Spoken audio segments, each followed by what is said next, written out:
धर्मशाला के जंगलों में आग का तांडव। एचआरटीसी के डीडीएम रेजिडेंस के पास आग लगी है।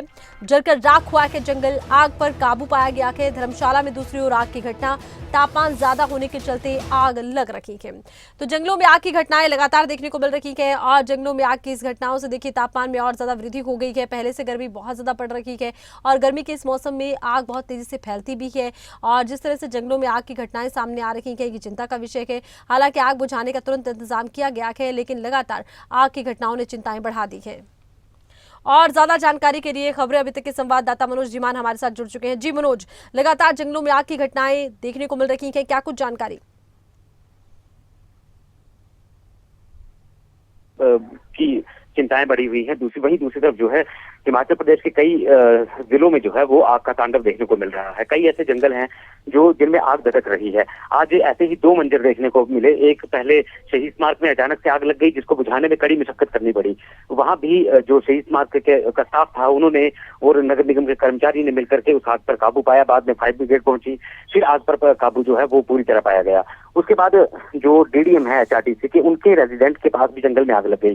गनीमत ये रही कि उनकी बेटी घर पर थी। उसने मौके पर देख लिया कि आग ज्यादा फैल रही है। उसने अपने पिता को फोन किया, उसके बाद फायर ब्रिगेड वहां पहुंची। तो कहीं ना कहीं आपकी देखिए ये जो जंगलों में आग लग रही है इनका कारण तो अभी पता नहीं चल पाया है कि आग लगने के कारण क्या है और इन को क्या इसकी वजह हो सकती है, लेकिन विभाग जो है इसकी जांच करने में जुटा हुआ है।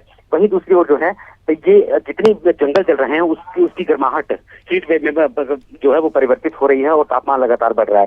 और वहीं दूसरी तरफ अगर लोगों की बात की जाए तो लोग यही कहते हुए नजर आ रहे हैं कि जो तापमान बढ़ा है उससे भी चील के जंगलों में आग लग जाती है। तो जो ये दो मामले आज देखने को मिले हैं, इससे पिछले कल भी जो है बनोई के जंगल में आग लगी हुई थी। वहां भी भीषण आग लगी जिस पर फायर ब्रिगेड ने काबू पाया। लेकिन बड़ी बात तो ये होती है कि जब आग लगती है पूरे जिले को संभालना काफी मुश्किल हो जाता है और फायर ब्रिगेड की गाड़ियों की भी कमी पड़ जाती है। तो ऐसे में कहीं ना कहीं जो है वो विभाग को पहले सतर्क हो जाना चाहिए और पूर्ण व्यवस्थाएं जो है वो कर लेनी चाहिए, क्योंकि पानी की भी कमी है। जल स्रोत भी अब धीरे धीरे उनका जलस्तर घटता जा रहा है और वहीं दूसरी ओर जो आग लग रही है ये जो है कहीं ना कहीं एक बड़ी मुसीबत जो है वो बनती हुई नजर आ रही है।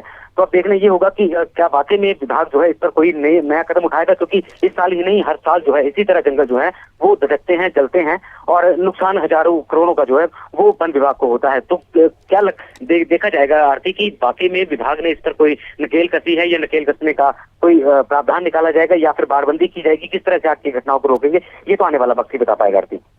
चलिए, तो आने वाले वक्त में ही पता चलेगा कि आग की इन घटनाओं को रोकने के लिए, आग पर काबू पाने के लिए कौन से बड़े कदम उठाए जाते हैं। चलिए, बहुत शुक्रिया, तमाम जानकारी आपने दर्शकों तक पहुंचाई है।